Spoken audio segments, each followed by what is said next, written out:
Augustine for presiding today, and in particular our keynote speakers. Thank you, keynote speakers. And we have the poster session from 5 to 7 with the social, which is in A and B where we ate lunch. And we really appreciate Jane Zalewski for organizing our poster session. So thank you very much.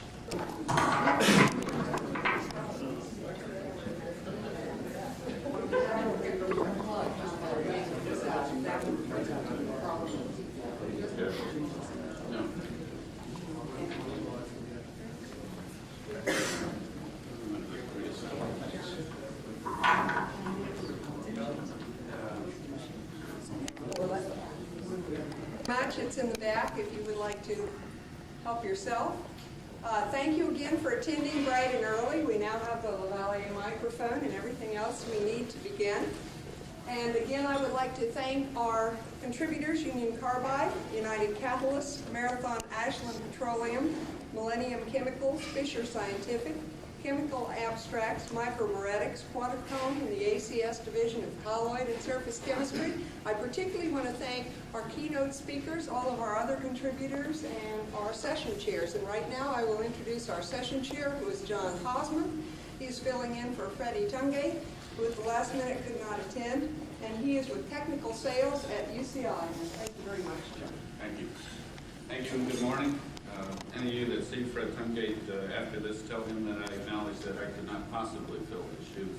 And that's one thing I've learned being Fred's friend for quite a few years. The other thing I've learned is I can't beat him in golf, but I'm a good friend of his because I'm willing to spend about a week listening to how to beat me in golf. But Fred was on vacation and got assigned to another visit this week, and we had to decline attendance today. But we had a good session yesterday, a long session, good posters last night, and we're looking forward to a good morning session this morning, concluding with lunch. Without further ado, I'd like to introduce our first speaker, Peter Smirniotis. And Peter received his undergraduate degree in Greece, and then came over and received his PhD in 1994 from State University of New York in Buffalo. And he is currently assistant professor of chemical engineering at the University of Cincinnati. We should thank Peter for being here. His family or relatives are visiting him from Greece, I believe. And he hasn't seen him for 3 years, but he took this break and is coming down to see us. Peter is the recipient of the 1997 award by the National Science Foundation for Career Award in Catalysis, quite an eminent award, and he's on the editorial board of the Applied Catalysis General, and he's giving me feedback. His interests are in zeolites for refining and the energy industries, as well as selective catalytic reduction of NOx. And I imagine that's because we're in Louisville creating a lot of NOx, and the wind takes it up towards Cincinnati. Peter, if you wouldn't mind. And you can see the difference in size. You can talk as long as you want. Thank you very much for the introduction.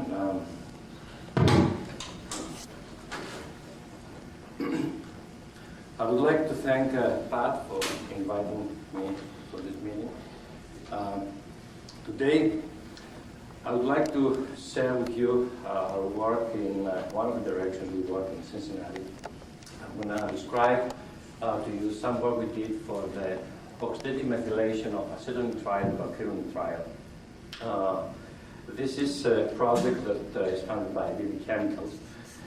And for this work, my student, Wen Zhang, did the catalyst synthesis and characterization, and I did primarily the catalysis. He did that work in part-time. He has a different project. As we know, acrylonitrile is one of the most important monomers for many reactions, and is synthesized by the oxidation of propylene or propane. And the main byproduct of this reaction is acetonitrile. Unfortunately, we cannot do much with acetonitrile. We can either clean it up and use as a solvent, or burn it in order to preserve the market in the level we want. I would like to acknowledge PP for supporting the work and allowing the presentation and publication of selected results. The main reaction tried to catalyze is to take acetonitrile, put methane at the alpha carbon of acetyl, and come up with the desired product, which is acrylonitrile, or propionitrile, with the same one without the unsaturated bond here. There is work done in the past. People tried to methylate acetyl by using molecules with one carbon. They used methanol over this type of catalyst you can see here. They were successful. Magnesium was better because it reduced a little bit the operating temperature. When they used formaldehyde, they had better performance than using methanol. And of course, the idea was always to use methane because it's cheaply available. Russians did some work on this system, and they found, of course, acrylo, but they produced large amounts of hydrogen cyanide, something that we don't see at all in our reaction. So the incentive was to try to use methane and try to come up with some good systems that will catalyze this reaction. Originally, I started this work. I hope that zeolites will do something to try to activate methane at low temperatures. And the most important thing was to impose safe selectivity. I didn't want methyl branch, so I hope that by using small pore zeolites, I will be able to get selectively acrylonitrile. Of course, the idea failed because I couldn't activate methane. And the next candidate was catalyst or type of catalysts that are good in oxidative coupling of methane. I had to work with methane. So here I present some of the catalysts we use for this reaction. You recognize them. Most of them are good in producing methyl radicals or producing C2 hydrocarbons for this reaction. And this is the majority of the catalysts we tested in our lab. Of course, there are some other ones that I don't want to present for obvious reasons. You see some supports we recognize, and of course we tried the metallic systems because they increase the basicity and something that this reaction needs. Having cyanide there, which is an electron withdrawal species, we charge positively the alpha carbon, so we can activate it by using a basic catalyst. For all the systems, after we load the metals, we calcine the catalyst for 14 hours at 700 Celsius, and we have a catalyst to carry out our reaction. As you will see today, surprisingly, the majority of these catalysts didn't do anything. Even though these guys are good, or very good, or relatively good, to produce C2 hydrocarbons, except one, which is lithium or magnesium. The rest of the catalysts didn't do much. This is something that I never expected. So today I'm going to present this screen for effectiveness about the catalyst and some simple kinetic studies we did to understand better the kinetics. I will start my presentation with Samaria. Here we see the product selectivities and acetonitrile for a range of temperatures starting at 530 and going up to almost 740 degrees Celsius. What we observe is that there is no propionitrile at all, and there are traces of acrylo at relatively low temperatures. The conversion of acetyl remains about 50% up to temperatures up to 650, and then it jumps to complete conversion. I want you to observe also that my feed stream had relatively low concentration of oxygen. For obvious reasons, you will see that the reaction is very sensitive on oxygen. If I put a lot of oxygen, I oxidize acetyl completely and I don't do much. The important finding is for all these catalysts that in the presence of acetyl, methane is not oxidized. So methane stays there just to methylate acetone. We did very carefully carbon balances. We tested our results with both GCs, one GC mass spec with a lot of columns, and one GC that was sent to us from BP, and we couldn't see any methane oxidized unselectively. However, if you remove acetone, you will see the regular oxidative carbon methane reaction, and you have there CO and CO2 from methane. It seems that in the presence of methane, acetonitrile is oxidized. It's something that you expect because it's not as stable as methane. Let's see how the carbon oxides behave. By increasing the temperature, we have increase of CO and decrease of CO2. This is something we expect. People explain this type of behavior based on the water gas shift reaction and experiment reaction. So by increasing the temperature, you favor the production of CO. For this experiment and all the catalysts we tested, we didn't find any production of hydrocyanide, which is different than what the Russians have done years ago. The other thing I would like to mention is that for Samaria and lanthanum, you will see in a second, after, or if I increase the temperature at higher levels, I see complete conversion, and this is not justified by the amount of oxygen I put in the reactor, which tells me that probably I used oxygen from the lattice of the oxide. This run is for 1 hour on stream. We observe that if we leave the reactor running for 2-3 hours, the conversion goes down and the catalyst is deactivated because of the lack of oxygen. A very similar behavior was observed for lanthanum. You see here there is no acrylo, no propionitrile. The selectivities of CO and CO2 behave in a similar way, and the conversion of acetone jumps to complete conversion at relatively lower temperatures. For those of you who work with oxidative carbon methane reactions, you know that lanthanum is probably the best oxide to generate methyl radicals. Lansford and many others have done very interesting work. I will be citing Lansford work today. And they found that lanthanum is very good in producing methyl radicals. However, in our system, lanthanum oxidizes completely acetonitrile, so it doesn't do us any good. Another system we tested, and it's the most promising system we'd like to solve, is lithium or magnesium. So we put 20% lithium, 20 is the nominal composition of lithium, and we ran our experiments, and we found that yes, we can produce acrylo. That's the cure for acrylo. You see there is a maximum of acrylo starting from 680 and going up to 720 degrees. For this range of temperature, the CO concentration is very small. At high temperatures, it jumps to high values, and CO2 selectivity goes down. Observe that for the majority of the temperatures tested here, the conversion remains about 50%, which is what we expect.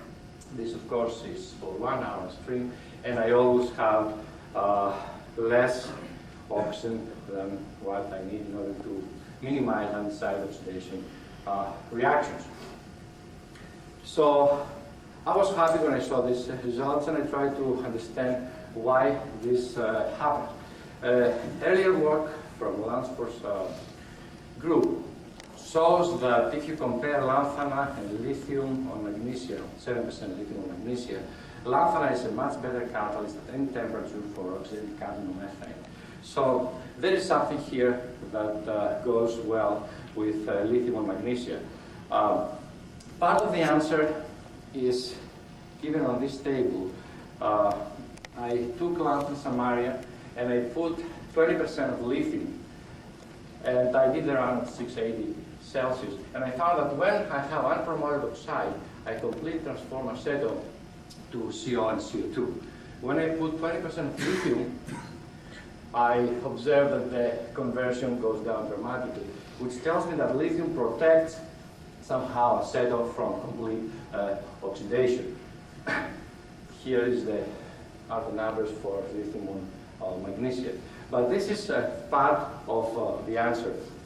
Lansford proved that when we have magnesia and we doped it with lithium, and heat up the catalyst, of course, lithium substitutes magnesia. And because of that, we have active species, lithium ions active species, that generate radicals that can attract the hydride from methane, activate methane, generate gas-phase radical that can be coupled and produced into hydrocarbons. They also found that if you vary the lithium content on magnesia, you find a maximum of the methyl radicals and a maximum of these active sites for a lithium content of about 10%. And we find something which is pretty similar. If you observe here, we change the nominal, the lithium content that we add in our catalyst. And we found that there is a maximum of acrylon from lithium starting at 20 and going up to 35%. For this catalyst, we have a minimum of CO. It seems that these two guys are related. And of course, all these experiments were performed under comparable conversion. I want you to observe that this is the nominal lithium content. And why I say nominal? Because this is not what you have in your catalyst. This is what they put in the BK1 synthesized catalyst. But when you calcine the catalyst at high temperatures, lithium goes away to some extent. So it seems that these active sites that Lansford found can catalyze this reaction, and these are responsible for this good behavior. They based this explanation for this active sites because of an efficient substitution of magnesium from lithium. This can happen because the magnesium has a size of about 0.66 angstrom. Lithium is 0.68 angstrom, if I remember correct. So this substitution replacement can happen. What we did is we tried other alkali metals. Here we start with the support, and we go down by increasing the size or by changing the alkali metal, and we of course change the alkali metal radius. And we find that when we go down and we increase the size of the alkali metal, the selectivity of acrylo decreases, something which is expected. It seems that this efficient or successful replacement cannot happen. So it seems this is the answer for the good behavior of this catalyst. We tested several other catalysts, and we also tried bimetallic combinations, hoping that by putting two metals you will increase the basicity and you will probably end up with a better system. Remember, basicity can do us good for this reaction. However, we found that any bimetallic combination does only bad. It doesn't help us at all. People, for example, try to dope samarium or lanthanum or lithium magnesia, and they came up with better systems for oxidative carbon or methane. I did the same thing. I put 10% of 10% of samarium or lanthanum on lithium magnesia, and I got much worse behavior. So it seems things that work for oxidative carbon and methane do not work here. We tested several other combinations, bimetallic combinations. See here the behavior for 11% praseodymium, 22% lithium or magnesia. We have a typical or similar type of behavior than the one we saw with lithium or magnesia, but the selectivities of acrylo are much lower. Cesium on lithium, magnesia gave exactly the same behavior. Now I said, okay, we put so much samarium or lanthanum, so much praseodymium. Let's try putting much less amounts of the second metal. So what I did here, we kept lithium magnesia, the usual good catalyst, and we added small amounts, 0.5% of other metals. And we found, with the exception of the last one, that the selectivity of acrylo in all cases is lower than the one we get when we have lithium on magnesium. And it seems that even 0.5% is enough to hear this.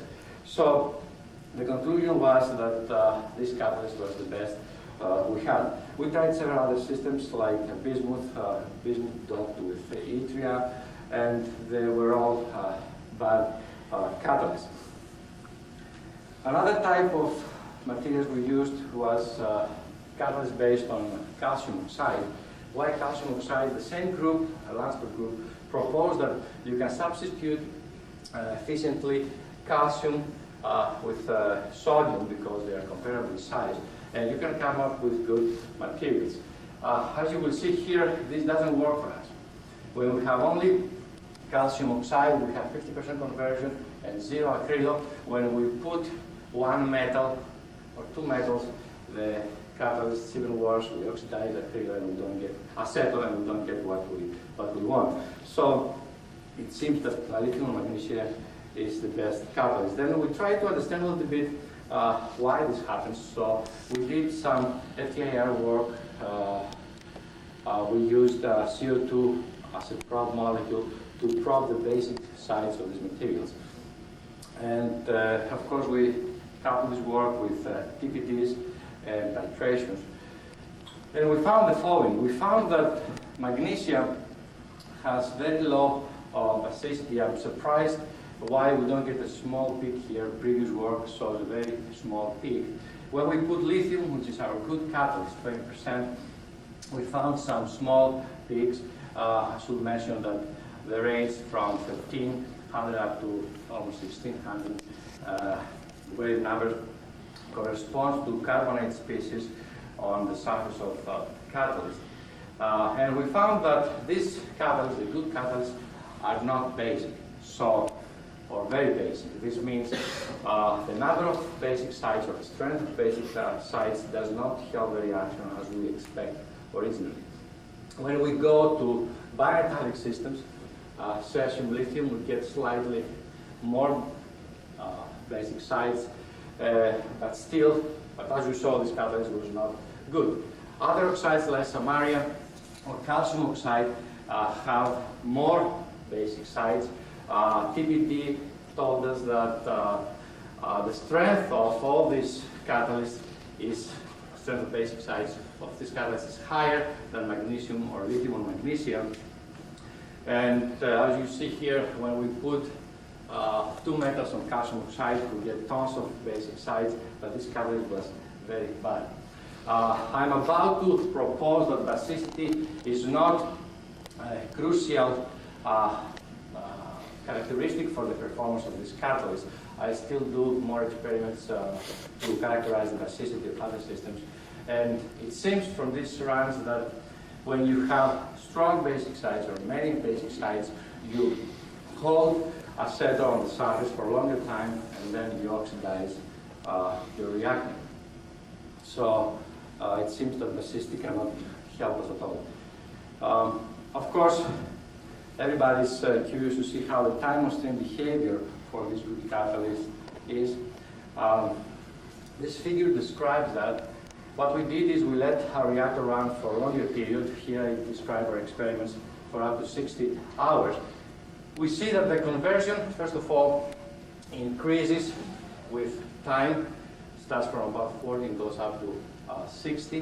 The acrylonitrile selectivity goes monotonically down and reaches very low values at the end of the run. And of course, CO2 decreases and CO increases the function of time. Then we ask ourselves why this happens. The answer was very simple.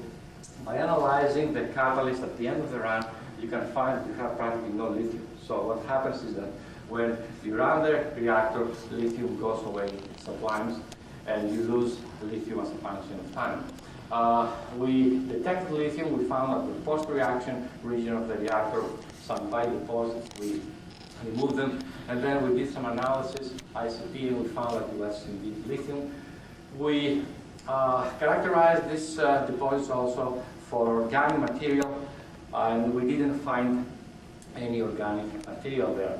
I was suspicious from the first beginning that I would get dimerization reactions between two acetal molecules and come up with acrylonitrile. This analysis told us that there is no acrylonitrile, and this will help me, I bet, to understand a little bit the mechanism. So it seems that this catalyst can be good at the beginning, but it dies as a function of time because we lose lithium. Of course, during the reaction we produce water because of oxidation, partial oxidation of acetal. So we tried also to see the effect of the catalyst with water. Here, we finish the table. Here I give you the composition of lithium or the catalyst. We start with 20% nominal. After the initial calcination step, 14 hours at 700 Celsius, the lithium goes to about 8%. And then we see a fast decrease of the lithium content of the catalyst. At the end of the run I just presented, we have very small concentrations of lithium. So lithium, yes, is responsible for this good behavior. As I mentioned, we put also water in our stream. Why? Because industrial people hate to separate things. It's obvious why. And BP wanted to see the behavior of this catalyst when we have good acetonitrile stream. So when we put water in there, things get even worse. We see the conversion starting at low levels and increasing to about 50%, and the acrylic selectivity goes down very fast. This behavior can be explained based on the fast loss of lithium, where it's well proven for oxidative carbon-methane reactions. When you have water in your stream, you lose very fast lithium. We found that the reaction is not very sensitive to methane. No matter how much methane you have, as long as you have enough methane, you can carry out your reaction. As I mentioned, as you expect, the reaction is very sensitive on oxygen. First of all, if you have zero oxygen, which is the case here what I did, I kept the ratio of methane to acetal the same, and I changed the oxygen level. When I keep zero oxygen, I see nothing. There is no reaction going on. So by increasing oxygen, I jump to what happens in the majority of these experiments. You see that the selectivities remain pretty much constant for a wide range of oxygen concentrations. And then when I go to very high contents of oxygen, everything, or acetonitrile, is completely oxidized. I want you to know that this behavior, this figure is for 1 hour stream. If I show you results from 10 hours of stream, you see that the oxidation is much faster. So oxygen can hurt us very badly. Now, after we saw this behavior, we tried to understand a little bit the mechanism for the reaction. I told you that Russians found on their basic systems alkali metals and quartz that they produce acrylo, but they produce also large concentrations of hydrogen cyanide. This was not the case for our experiments. So if somebody changes the space-time, space velocity in the reactor, we will see that when we decrease the space-time, we have zero CO2, which tells me that CO2, yes, is a secondary product of the reaction. And we have large concentrations of acrylo and propionitrile. Of course, CO is produced, which tells me that you cannot avoid oxidizing partially your reactant. From our experiments, we found, as I said, no hydrocyanide, and we didn't find any acrylonitrile. This helped us to understand a little bit the reaction mechanism. We also tried methyl iodide as methylating agent. Yesterday we had a good paper, the second paper from Carnegie Mellon, and they proved there that methyl iodide reacts or homolytically. So methyl iodide has methane. Over this catalyst, we produce methyl radicals. And it seems that acetonitrile will react the same way. So the catalyst will take one hydrogen from this alpha carbon, and these two radicals will get together to give us propionitrile, which will be further dehydrogenated to the desired product. We did individual experiments without a methylating agent, and we put only propionitrile and oxygen, and we found a very complete transformation to acrylon. The reverse reaction didn't happen. So this tells us that propio is formed first, and then it's dehydrogenated to acrylon. And at this point, we try to think a little bit how it's possible not to get hydrocyanide or not succeed. It seems that we can produce methyl radicals in our catalyst. The methyl radicals become gas phase radicals, and they can react with activated acetonitrile. It seems that aceto stays on the surface. If we have gas phase acetoradicals, we will be able to get two of them together and make acrylonitrile. We're absolutely sure that we don't get any acceto, which tells me that activated acrylo stays on the surface of the catalyst, waits for a methyl radical, and then these two guys react and give the desired product or products. I cannot explain, I need an answer, why I don't get any CO2 hydrocarbons. We know that methyl radicals become gas phase radicals, and I would expect to see coupling of these radicals. From our experiments, I'm absolutely confident, we didn't see any CO2 hydrocarbons. Something I cannot explain. And with that, I think I'm running out of time. I would like to conclude. We found that the majority of catalysts used for oxidative carbamethane do not work for this reaction. We found that only lithium on magnesia can be effective catalyst. We proposed that the catalyst follows or favors a little mechanism where activated aceto stays on the catalyst surface and gas phase radicals react with the aceto. However, I cannot explain why we don't see any C2 hydrocarbons. It seems that the lithium oxygen sites are responsible for this reaction, and we find very high selectivity. I mean, we didn't see any other methyl or branched nitriles. The basicity seems that doesn't help us. Actually, it can hurt us a lot. And we found that lithium sublimes as a function of time, and it decreases the good behavior.